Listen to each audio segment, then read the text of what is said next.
What we're seeing on the streets now are lots and lots and lots of brown-skinned people speaking different languages who are unable to integrate into our community. In my particular road, which is a small cul-de-sac, we've had 4 families move in, none of whom speak English. All of them have small children.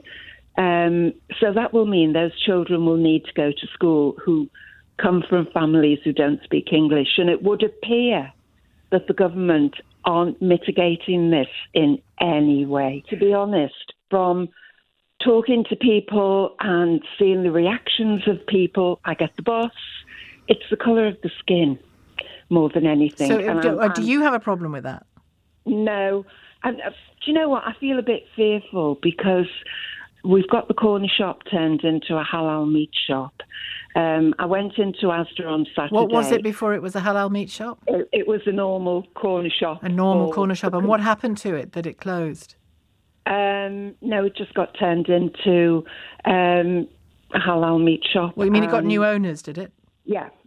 Well, and the church down the road, which for a number of years was dormant, was empty, was a Baptist church, about 18 months ago became a mosque.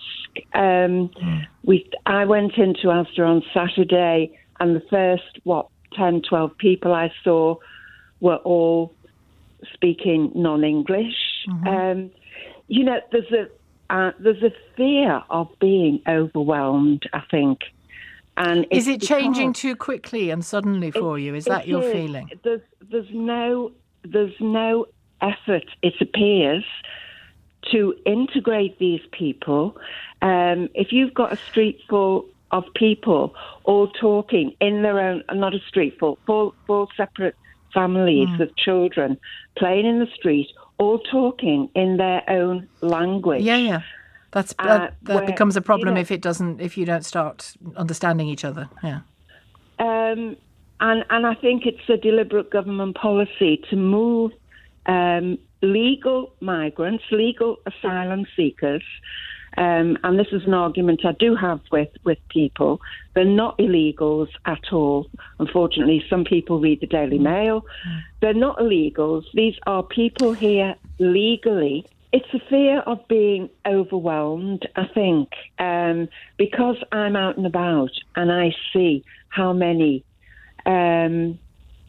of these refugees are being placed in the country. I came home on the bus the other night, Sheila, and there was a group of, I would say, 12 men that could have been from Sudan, sort of North Africa, all went upstairs on the bus and all came down together, all talking in their own language.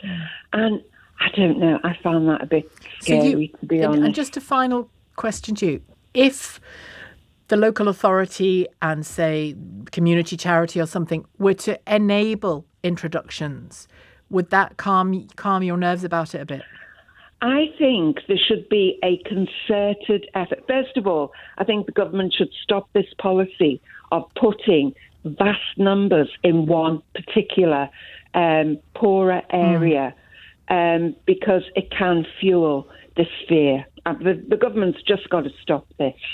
But the second thing is, now that we've got them, we have to move forward and we have to have a concerted community effort. Your caller, she had a very sweet voice, but she is what is endemically wrong with people who, differenting people. She actually, and you can't say it because you're not a person of colour, she sounded like a really pleasant bigot, a racist.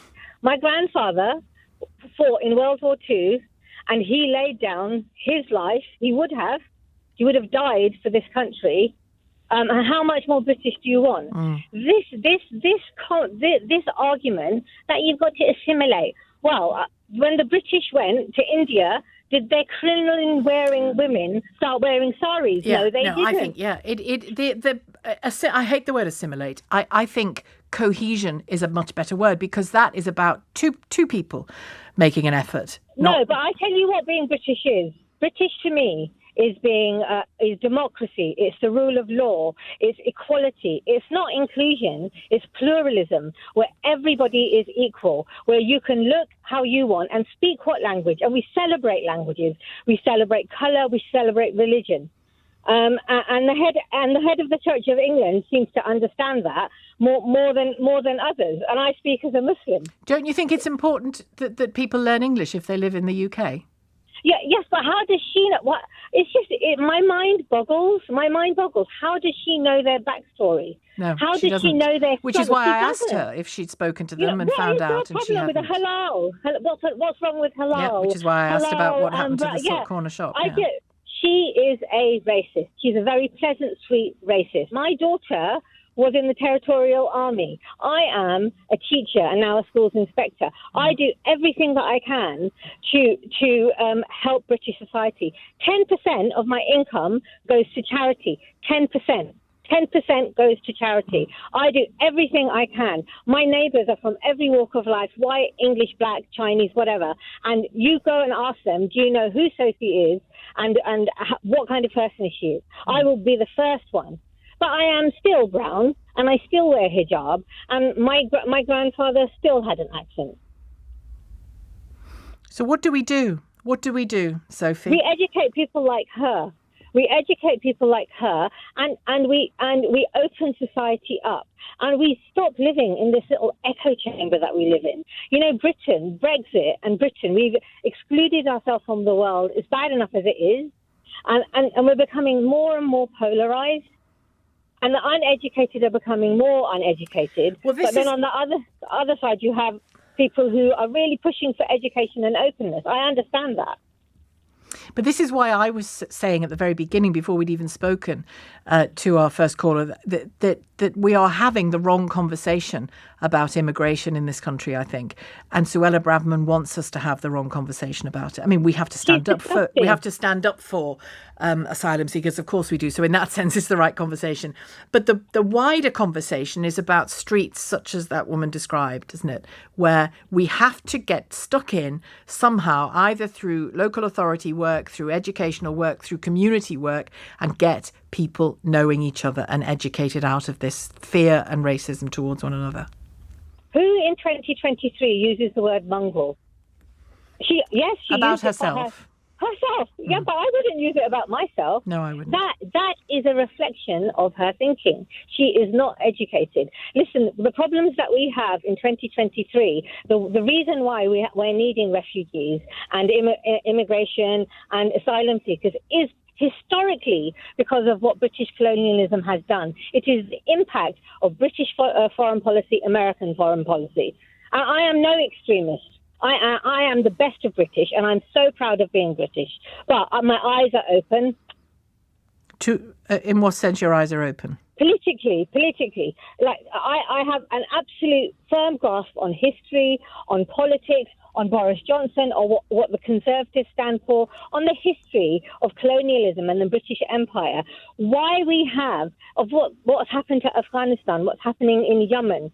You know, what's happening in Ukraine is absolutely a tragedy, but it is no less than what's happened in the Middle East, to Afghanistan, to Palestine, to the West Bank, Gaza. All of these things, the British and the West have had more than a little finger in, more than a foot in this pond.